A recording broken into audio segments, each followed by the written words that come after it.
Épisode: Le grand petit cheval blanc. Portrait de Christophe Le Sure. De stagiaire à DG, de DG à précurseur de l'IA souveraine. 27 ans d'amitié et de câble. Chapitre 1: La passion. Hum, hum, hum, hum. Le petit cheval dans le mauvais temps, qu'il avait donc du courage, c'était un petit cheval blanc. Tous derrière, c'était un petit cheval blanc. Tous derrière et lui devant. Sauf que celui-là fait 2 mètres. Je vais vous parler d'un Normand aux yeux bleus qui est arrivé dans ma vie en septembre 1999 avec un stage réseau sous le bras. Il s'appelle Christophe Le Sure, il a 24 ans, un mauvais caractère, et le mauvais goût de croire en Dieu. Aujourd'hui, il co-dirige Cloud Temple avec Sébastien Lescope à ses côtés, et il a lancé l'une des premières vraies offres d'intelligence artificielle souveraine en France. Entre les deux, il y a un garage, un hôpital, 3 enfants, Warcraft 3, et 27 ans d'amitié. Ce que je vais faire là, c'est pas un portrait élogieux, c'est le portrait le plus honnête que je sache faire de quelqu'un, et peut-être le plus difficile que j'ai jamais eu à faire, parce que je parle d'un de mes meilleurs amis. Il n'y avait jamais de beau temps dans ce pauvre paysage, il n'y avait jamais de printemps, ni derrière, ni derrière, il n'y avait jamais de printemps, ni derrière, ni devant. Pas de printemps, pas de glamour, un appart à Nanterre avec des câbles dans les placards, un stage réseau et un garage. Septembre 1999. Neurone vient de racheter Intrinsèque, la boîte que j'ai fondée en 1995 avec Laurent Genier. Un stagiaire réseau passe dans un couloir. Je le vois. Et je me dis, celui-là, je le garde. Qu'est-ce que j'ai vu en 30 secondes? Je sais pas bien l'expliquer. Un truc, une intensité. Pas de l'arrogance, pas du charisme de surface. Une curiosité qui déborde. En 2000, je dîne chez lui à Nanterre. Ma femme est là. Chloé a quelques mois. On arrive avec un bébé dans les bras. Eux vivent au milieu des câbles. Nous, on découvre un monde. Eux, c'est déjà le leur. Christophe nous reçoit avec Charlotte, sa femme. L'appartement. L'appartement est dédié au réseau. Dans les placards, du réseau. Dans les meubles, du réseau. On ne dînait pas chez Christophe. On dînait dans son réseau. Charlotte vit là-dedans. Et pendant qu'on dîne, son petit frère Guillaume, il a 12, 13 ans, il bricole le réseau dans un coin de la pièce. Personne ne trouve ça bizarre, c'est juste leur maison. Une maison où la technique fait partie de la famille. Et puis après, il y a eu Triel, le vrai garage cette fois. Chris, il est vraiment dans les garages californiens, sauf que c'est les Yvelines et la Normandie qui coulent dans ses veines, pas la Silicon Valley. C'est le paysage de Christophe, et c'est là qu'il ne quittera jamais, parce qu'au fond, cette histoire, c'est toujours le garage. Chapitre 2: La Normandie. Avant les câbles, il y avait le vent. Avant les serveurs, il y avait la mer. Christophe Le Sure vient de Normandie. Et c'est à Ouistreham, sur la côte du Calvados, qu'il apprenait à d'autres à tenir une voile. Avant de parler de cloud, il faut parler de vent. Christophe vient de Normandie. Pas d'une Normandie de carte postale, mais d'une Normandie de vent, de côte et de cap. Et c'est à Ouistreham, dans le Calvados, sur la baie de l'Orne, avec le ferry pour l'Angleterre au loin, qu'une partie de lui s'est formée. Le vent qui ne s'arrête jamais, les marées qui décident pour vous. Quand je l'ai rencontré, il sortait de l'université de Caen avec un diplôme réseau. Et à côté de ça, il donnait déjà des cours d'informatique. Et le week-end, des cours de voile à Ouistreham. Laissez ça vous rentrer dans la tête. Un type de 2 mètres, les yeux bleus, face à la Manche, le vent contre lui et lui debout, qui apprend à des gamins et des adultes à lire le vent et à tenir un cap. Avant de vendre du cloud, Christophe apprenait déjà aux autres à tenir un cap quand ça souffle. Il faisait ça, il donnait, il apprenait aux autres à tenir debout dans le vent. Vous êtes sur l'eau, vous ne maîtrisez rien, vous apprenez à sentir, à anticiper, à ne pas lutter contre ce qui est plus fort que vous, mais à l'utiliser. C'est déjà lui, tout entier. Et en parallèle, il enseignait déjà. La voile d'un côté, le réseau de l'autre, les bouts et les nœuds, le sertissage et les câbles, toujours en train d'apprendre et de faire apprendre. Pensez à ça un instant. Un type qui apprend à tenir une voile sur la Manche et qu'on retrouve 25 ans plus tard à tenir une ligne dans la souveraineté numérique. On passe d'Ouistreham à la Défense, de la baie de l'Orne au data center, du vent au grand modèle de langage. Mais c'est le même homme, il a juste changé d'élément. Avant c'était le vent, maintenant ce sont les données. Celui qui tenait un cap sur la Manche tient un cap dans un marché dominé par les géants américains. Le geste n'a pas changé.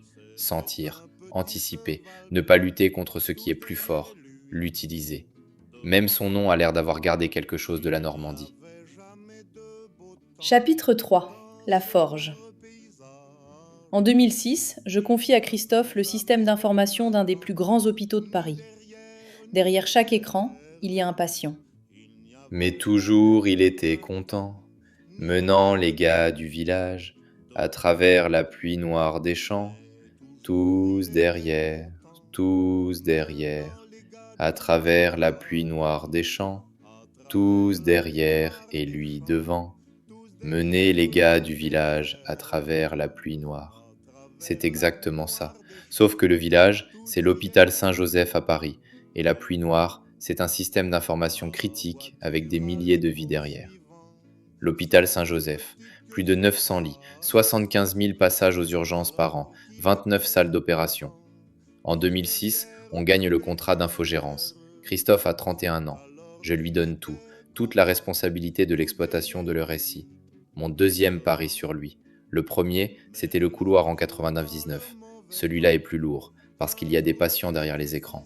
C'est là que sa passion devient une charge. Si ton système tombe à 3 heures du matin, c'est pas un ticket Jira. À Saint-Joseph, une panne ne fait pas perdre du temps, elle peut faire perdre quelqu'un. Est-ce que j'ai eu peur ? Non. Ou plutôt si, mais pas de lui, parce que j'avais vu le garage, j'avais vu Nanterre, j'avais vu un homme qui vivait dans son réseau. Quand quelqu'un habite littéralement sa technique, vous pouvez lui confier la vôtre. Mais surtout, j'avais vu comment il était avec les gens. Christophe, c'est pas un technicien qui regarde ses écrans et qui oublie qu'il y a des humains de l'autre côté.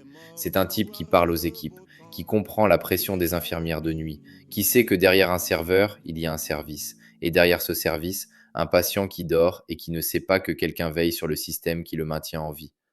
Christophe a fait ça pendant 5 ans.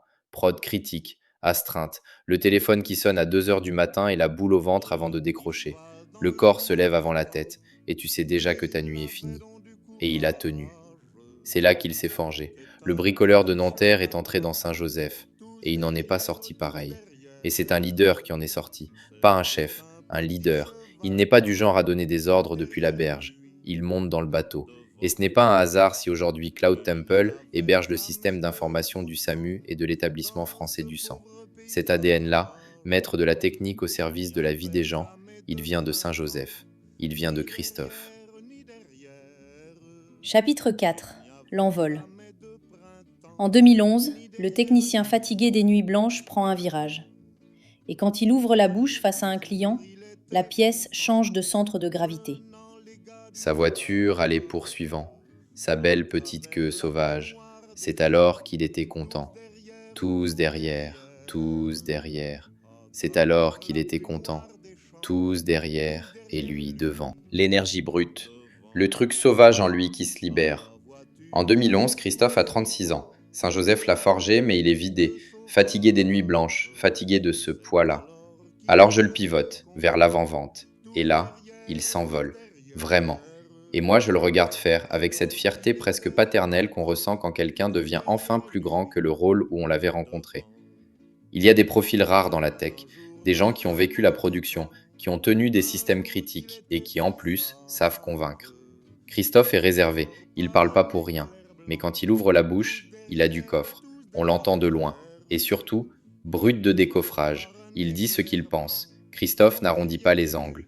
Il considère que la vérité a déjà assez de mal à passer comme ça, sans détour, sans le slide numéro 14 avec les 3 bullet points et le logo en bas à droite. Et ça, en soutenance, c'est imparable. Imaginez, vous êtes DSI d'un grand groupe.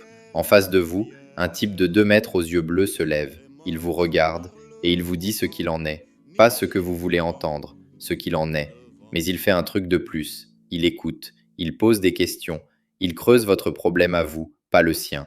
Il cherche à comprendre votre problème avant de proposer le sien. Le prof de voile qui apprenait à lire le vent, maintenant il lit le client.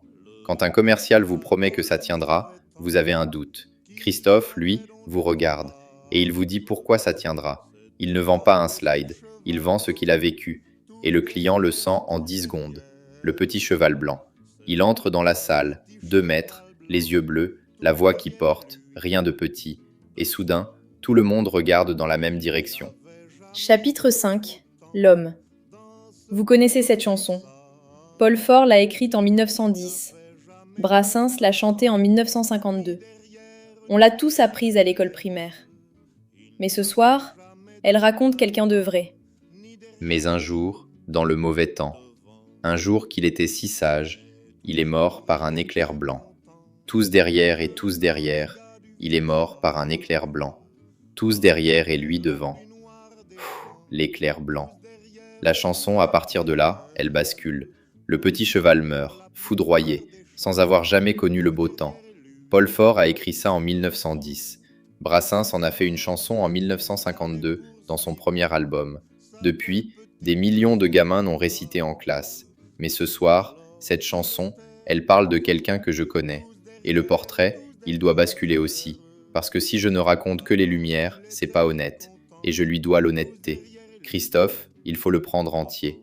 Parce que c'est pas un homme facile. Il est impatient, il va vite. Trop vite parfois. Il a besoin de répondants, sinon il s'emballe. Il peut être cassant, direct au point que ça blesse. Mauvais caractère, c'est pas une figure de style. Et surtout, il s'épuise. Il tire pour tout le monde. Le cheval blanc qui mène les gars du village à travers la pluie noire, à un moment il fatigue. Et il en parle pas, parce qu'il est réservé, parce qu'il pense que c'est son boulot. 2 mètres ou pas, on fatigue pareil. Et puis il y a l'autre Christophe, celui que les gens du bureau ne voient pas, celui qui me touche. À mes 30 ans dans la Sarthe, il m'a offert Warcraft 3. Pas un cadeau corporate, un cadeau d'amis. Ce n'était pas un cadeau, c'était une invitation à entrer dans son monde. Et après, il m'a embarqué dans World of Warcraft, puis StarCraft 2, compétiteur jusqu'au bout. Mais surtout, il voulait partager, qu'on ait ça ensemble. À mes 40 ans, il est venu en costume d'époque, 17e, 18e siècle, 2 mètres en perruque poudrée, les yeux bleus, le sourire en coin. Il avait joué le jeu à fond. Il était magnifique et ridicule, et il s'en foutait complètement.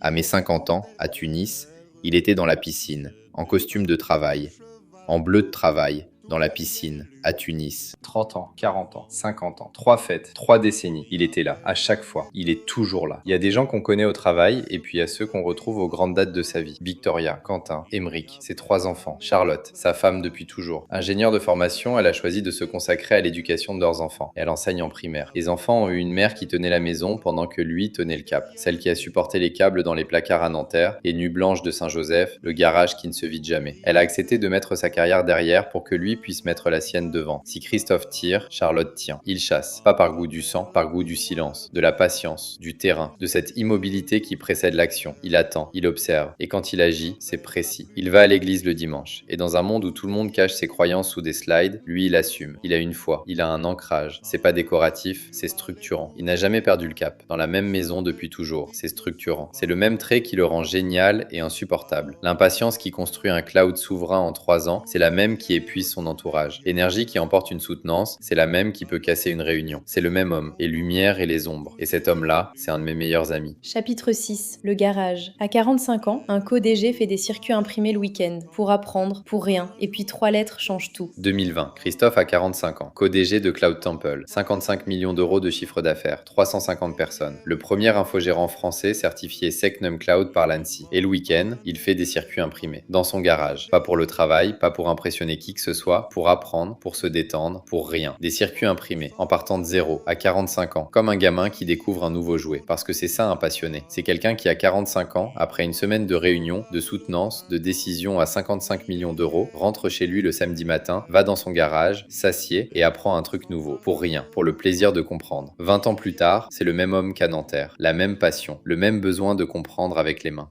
Et puis, fin 2023, je lui parle de LLM, de grands modèles de langage, de ce qui est en train de tout changer. Et il lève la tête. Quelque chose s'allume. Et là, en une seconde, je retrouve le gamin du couloir. Je connais ce regard. C'est le même qu'en 99 dans le couloir. Le même que quand il a vu le réseau de Nanterre pour la première fois. Une curiosité qui prend feu. Et il sort du garage. Vraiment. En 1999, je l'ai tiré d'un couloir. En 2023, je l'ai tiré d'un garage. Même geste. 24 ans d'écart. Et les 2 fois, il a dit oui avant de comprendre pourquoi. La passion d'abord, la raison après. Ce qui s'est passé ensuite, c'est le rouleau compresseur. En quelques mois, il lance le premier premier LLM as a service souverain en France, sur environnement Secnum Cloud, né d'un besoin interne. Il l'a construit pour Cloud Temple d'abord, pour comprendre, et ensuite il l'a ouvert aux clients. Le garage d'abord, le marché après. Puis tout s'accélère. La plateforme agentique, Vates, l'Allemagne, Gartner. Et soudain, Christophe n'est plus seulement un DG technique. Il devient l'un de ceux qui donnent une forme à la souveraineté numérique française. Et aujourd'hui, cet homme qui donnait des cours de voile à Ouistreham il y a 25 ans entre dans des hôpitaux, des centres de recherche, des grands comptes. Il se lève, 2 mètres, les yeux bleus, et il parle. Les plus jeunes prennent des notes. Ils apprennent en le regardant, avec la même énergie que quand il apprenait à un gamin à lire le vent sur la baie de l'Orne. Et avec Sébastien Lescope à ses côtés, ils forment aujourd'hui un binôme rare. Pas un organigramme, un vrai binôme. Et ça aussi, ça dit quelque chose de lui. Il sait porter, mais il sait aussi partager le poids. Du vent aux données, de la voile au cloud, du garage à l'IA. Le fil rouge, c'est un homme qui n'a jamais quitté le garage, et à qui quelqu'un a ouvert la porte au bon moment. Chapitre 7. Le beau temps. La chanson finit mal, pas cette histoire. Il est mort sans voir le beau temps,